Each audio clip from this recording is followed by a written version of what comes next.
So, the downside of all this constant dental work and constant interruptions with my health is I'm still fat. I'm still fat and I don't even know what I weigh at the moment and I've given up. I don't even care. Like, I was hoping to lose all this weight to get into my wedding dress and I just don't see that happening now because I am just so drained from the antibiotics. Like, antibiotics drop me. Like, every time I have a procedure, it drops me. And I think that's a lot to do with my fibromyalgia as well. It doesn't take much to drop me, and I do my best and I push through and I try really hard to do what I need to do. But if I get a tooth pulled and I've got to take antibiotics and I've got to take painkillers, I literally just can't cope with it. And, I'll get up, do what I need to do, bare minimum, and then just got to rest. And so then it's like, well, I can't get on the treadmill. I can't do these things because my body just won't allow me to. And that's why I have a chronic condition. I have a chronic illness. But yeah, it's really frustrating. Years ago, I tried to lose weight and my heart wasn't in it. I just didn't care at that point. I was so busy being a single mum. I was run off my feet. My kids were a lot younger and everyone's problems were a lot more intense and there was a lot going on. And I was like, I will worry about my weight later. I'll worry about me later. And that's not great. Like, you should worry about yourself alongside of your children, not just be like, I'm going to neglect myself for 20 years until my kids grow up. But we went through a crisis, and at that point, there was no other choice. And I literally had to just worry about the kids, and there was no time for me. And so, because I was under so much stress, my body, it just really affected my health. And, over the last 6 years or so, I've stacked on 40 kilos. And, some of that was from stress eating, I'm stressed and say my son would have a 2 hour meltdown and then there was nothing no one could do. I had him seeing everyone I could possibly see. I had him on medication, off medication. I did everything to support him, but nothing was working. And it was a real stressful time. So I'd be like, hey, everybody get in the car, let's go for a drive, calm everyone down, we're going to blast some music. And everyone would calm down. The emotion of the car and the music was like what I used to calm everyone down. Because when you're living with a house where everyone's on the spectrum, you need tools to manage it and to cope. And so that was one of the things that I would do, we'd go for a drive. But then when things got to crisis point and things were at their worst, I'd be like, let's go past the servo, and I would buy myself a Portello drink and a chocolate bar and a packet of chips, and I'd buy the kids a frozen Coke and a chocolate bar, and that was really not great. But at the same time, if you've got a child who's screaming out of control and you've taken them to doctor after doctor, pediatrician after pediatrician, and none of the medication on the market prescribed is actually working, what the fuck do you do?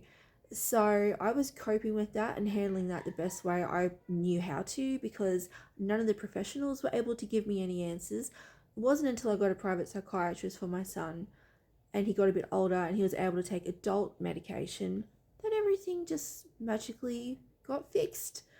So anyway, that still makes me mad. It makes me mad. Somebody needs to develop better medications for children who with autism and anxiety. And that's what happened though, and obviously if you're eating those extra calories and you're doing those things, the weight's going to stack on. And that's why I'm here now. So I may not eat that much now, but the weight that I put on when I was having those extra calories has not budged. I have not been able to lose it. And it's been the biggest frustration over the last couple of years that every time I make some headway or some leeway on the treadmill or I start to feel better, my teeth knock me back down or my fibro knocks me back down, and I feel like it's never going to get better. I don't believe that. I do believe that it will come to a point where, I'll probably end up with full dentures. That's what I want, or mostly full dentures. Because my teeth, I'm just so sick of them. I'm done. I just want full dentures or implants and be done with it. So it will come to a point where that will no longer be an issue. But for a long time it has been, and it's cost me a lot. That's why I'm like, I don't care anymore. I just want them out because I'm sick of all the setbacks, like I can't control the fact, excuse me, that I have fibromyalgia. I can't control the fact that I've got scoliosis. I can't control the fact that I've got a hiatal hernia, but I can hopefully fix my teeth, which will help a lot of stuff. If I'm not on painkillers, it's going to support my stomach health. If I can get my PTSD under control, that's going to support my nervous system, which will support my stomach, because there's a direct link between your stomach, PTSD, and the vagus nerve, and reflux and gut health, and then dental issues, and it's all combined. And so, yeah, I am just trying so hard to get through this journey, and I have every faith that I will get through it, but it's not a quick journey. It's not an overnight journey. It's been a wait and see journey. It's been a let's monitor journey. It's been a let's watch journey. Let's monitor your teeth. Let's watch your teeth. Let's see how they go. Let's see if we can save them. It's been a let's do some tests on your stomach and see how we go. Let's trial this medication and see how we go. Let's wait a year and put a camera down your throat and see what happens. Let's give you a colonoscopy and see if we can find anything. And that's what my journey has been all this time. It's just going slowly through these tests and not really getting very far. And it's enough to drive anyone mental, honestly. Like, if I wasn't a strong person, I think I would go down to the medical center and throw myself at their mercy and say, I cannot live like this anymore. Put me into the mental hospital or put me out of my misery. Because, like, seriously, like, to be living in chronic pain for 15 years with gut issues, it's inhumane. Like, but I can't get an answer. I cannot get an answer as to what's wrong with me. I've been told I've got food intolerances, and like, I was looking at MCAS, I was looking at gastroparesis. I've still got some things to go, but I can't just do it all at once. Like, you've got to wait like 6 months to get into these specialists, and then you go and see them and they might say, oh, let's do a test, and like, no one's been able to give me an answer. So I don't know. One day I'm sure I will get on here and say, I got a diagnosis, or I got this sorted, or I feel better. I mean, I've given up coffee. I'm not drinking coffee.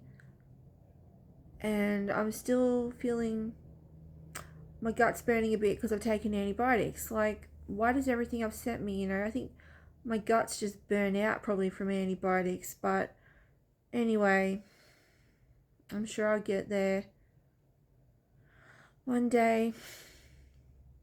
But they just don't put enough emphasis on women's health. They don't put enough money into funding women's health. They just don't. And then people suffer and people lose their teeth and people end up not being able to work and people end up in chronic pain because they can't get an answer. And like, I am the most determined person. I've been back and back and back and back at the doctors and I still can't get a fucking answer. So anyway, this is about to run out, so I'm going to stop there, but I'm just having a whinge about it, and yeah, it sucks.